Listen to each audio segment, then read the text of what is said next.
Cowok badut ini memiliki kekuatan yang bisa mengendalikan seseorang. Saat itu, ia terlihat duduk di pinggir lapangan dan melihat sepasang kekasih yang bermesraan. Dan itu membuatnya tampak kesepian dan ingin merasakan hal yang sama seperti orang-orang pada umumnya. Namun, saat sedang asik melamun tentang bagaimana rasanya jika memiliki pasangan, tiba-tiba saja ada laki-laki botak yang lewat di depannya. Dan seenaknya saja membuang puntung rokoknya di depan si cowok badut. Dan tentu saja itu membuatnya marah.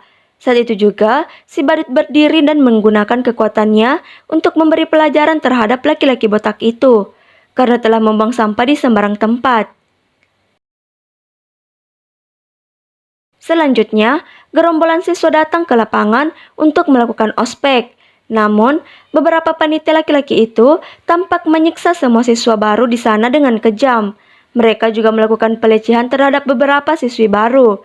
Dan satu-satunya cewek panitia di sana hanya tersenyum melihat mereka disiksa. Kemudian, salah satu panitia di sana melihat si cowok badut yang tadinya duduk di pinggir lapangan. Mereka mengira cowok itu gelandangan dan kemudian menyuruh salah satu siswi baru yang tadinya ia siksa untuk pergi mengambil kantong hitam yang berisikan uang receh tepat di depan si badut itu. Cowok badut itu hanya terdiam melihat si cewek mengambil uang yang berada tepat di depannya.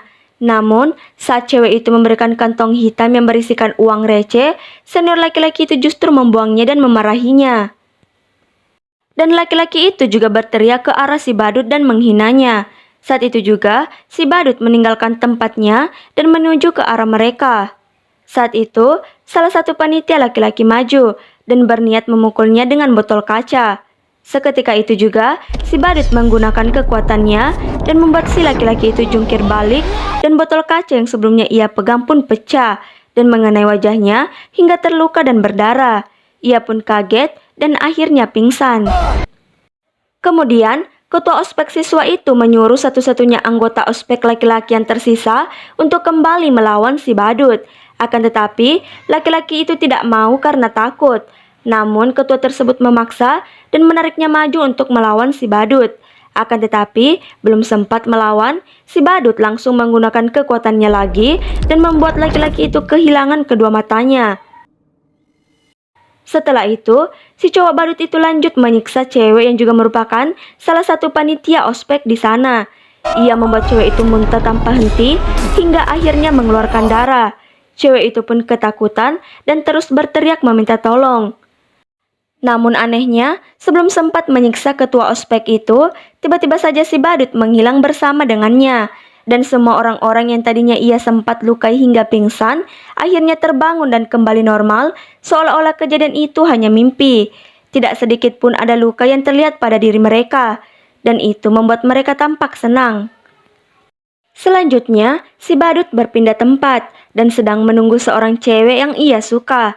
Terlihat, cewek itu senang berbicara dengan si badut dan menunjukkan beberapa gerakan badut yang lucu kepadanya. Namun, si badut hanya membalas ucapan si cewek dengan senyuman, seolah-olah si badut ini bisu. Kemudian, si badut tiba-tiba menarik seorang laki-laki, dan ia adalah si ketua ospek sebelumnya. Wajahnya seperti berubah menjadi keriput dan tampak tua. Tubuhnya telah dikontrol oleh si badut. Ia tampak seperti boneka yang sedang dikendalikan. Ia juga memaksa si laki-laki itu untuk berbicara ke si cewek, seolah-olah si badut yang sedang bicara kepadanya. Dan si laki-laki bertanya, apakah si cewek mau berpacaran dengan si badut? Namun, si cewek tampak ketakutan melihat tingkahnya, dan ia pun meminta maaf dan langsung pergi meninggalkan si badut. Dan si badut itu lantas memaksa si laki-laki berbalik arah dan berteriak meminta maaf. Namun, si cewek tak mau berbalik dan terus berjalan. Hal itu membuat si badut sedih. Keinginannya untuk mempunyai pacar akhirnya kandas.